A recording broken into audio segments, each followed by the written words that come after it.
Hello, welcome back. Now, I suppose most actors at some stage in their career dream of landing the steady job, a part in a hit series that will run and run. Well, our next guest has done just that, and as PC Tony Stamp in the huge ITV success The Bill, Graham Cole should be in work for some time yet. He's joined us this morning. Good morning to you. Good morning, Lorraine. It's good to see you. Thanks very much for coming in. Now, he's a bit of a straight lad, isn't he? Very, very straight. Is he like you? Are you like that? I'm pretty straight. I'm not like Tony Stamp. No, I wouldn't go in with both feet. If there's any arguments to do, it's usually the wife that does the arguments. In our personal life, I don't do any of that. He's great fun to play, though. But you're absolutely right. He's straight down the middle. Absolutely. You're okay as long as you don't break the law, but he's then within his power to come down with both feet. You enjoy working on The Bill. You must do. I love it. You all look as if you have a really, you know, talking to you opposite, you all look as if you've had a great time. We do have a very good well. time. But I think it's the same. It's the same reaction as you have. It's because it's immediate. I mean, I've been watching what you go through here this morning, and The Bill's very much like that. We don't rehearse the programme. It's a rehearse record programme. So we go out and we do it. Right. I mean, the technique normally is we're supposed to learn our lines the night before and turn up in the morning and be ready to do the scenes. So the director will say, between that point and that point, I want this to happen. Right. And hopefully we do it. So is there quite a lot of ad-libbing then? Do you?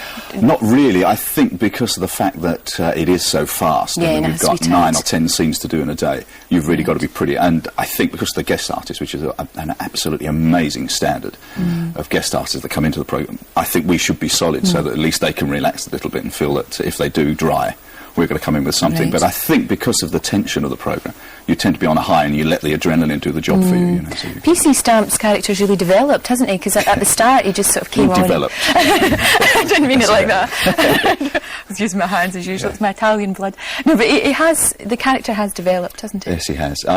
Beyond all. Originally, I'm a theatre actor, a rep actor, and I was working at Swansea at the Grand, playing Caiaphas in Jesus Christ Superstar. And the director there worked for Thames and said that they're doing this programme on policing, and I think you should write to Peter Grigine, who was then the executive producer, and just let him know that you're living. And so I did that, and Peter got back to me, and originally I just worked on The Bill really as a very well-paid walk-on. So I just used to wander around with bits of paper, and if there was a drugs raid or whatever, or they wanted someone with a bit of bulk, Stamp would come in and do it, and in between I would go off and do my seasons, and then I'd come back.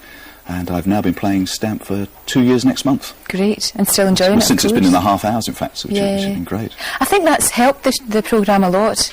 Do you? Yeah, we find it quite frustrating because obviously we film about 30 minutes or so, and 22 of that is actually going to go into the programme, so it's quite frustrating because, you know, a lot of what you've done will actually maybe land up on the floor, and you fight, you speak very quickly in the hope that they keep your lines in, you see, and that somebody else that maybe delivers a bit slow is going to get...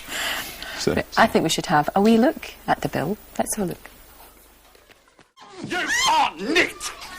You are nicked. Subtle, isn't it? How often do you have to say that? Yeah, Stamp says it quite a lot. I think he enjoys that. I think he does. A lot of running around there as well. A lot of it. I love that, though. And the car driving stuff. Yeah, that must be good fun. Which is excellent, because I've been to Hendon twice now with Inspector Bagser. And that's absolutely super. And going out in the cars and learning to do it the right way. I mean, I get complimented by policemen. You don't cross your ends over, do you? And all that sort of stuff. It's just really quite nice. Does anyone ever mistake you for the real thing, for a real policeman? No, I don't think so. I mean, the cabbie this morning didn't know who I was, and he said, you look like a policeman. So that was quite interesting. That's true. But, you've had lots of other roles, obviously, before you landed this one. Yeah.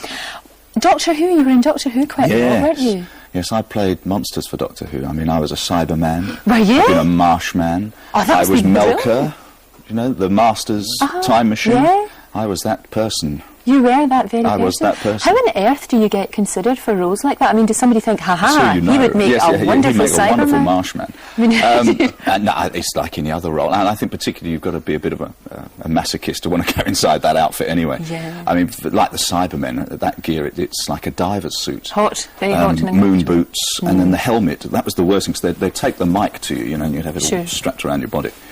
And then the helmet would go on, and then there was this plate that was held with 4 posi-drive screws. Now, you know television people and special effects people, you knew that once you got screwed into this helmet, they weren't going to release you until you finished all that they wanted you to do.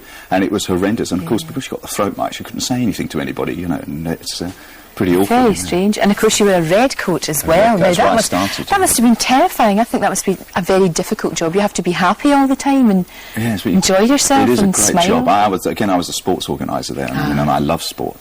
And I think the most interesting thing out of it is that I met my future wife there. Was she a red coat too? No, she was a camper. Although we weren't allowed to call them that. She was 16.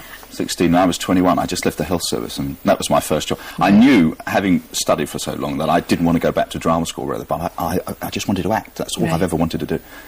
So I thought, well, what's the way to do it? I'll go and be a redcoat. Because it's sort of acting in a way, isn't it? You should be jolly all the time. It's great. I mean, I used to get very organised. Saturdays, I'd talk to all the punters that just come in and find out the guys that like darts, the guys that like snooker or whatever.